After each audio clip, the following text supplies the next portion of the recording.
This quote has been attributed to at least 17 Christian leaders that I've heard of, that Christians should have the Bible in one hand and the newspaper in the other.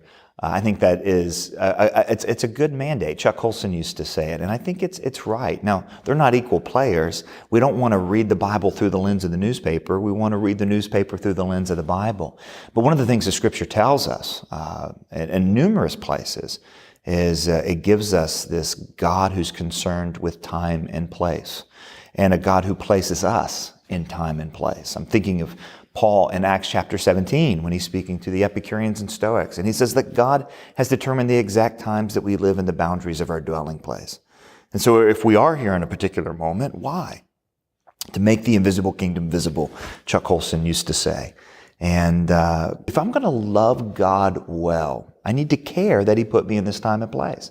And if I'm going to love my neighbor well, I need to not only love my neighbor, but I need to address the things in the culture that either bring my neighbor flourishing or bring my neighbor, that increase unrighteousness or, increase injustice or anything that is prohibiting that flourishing. And so we have to care about what's happening in the culture.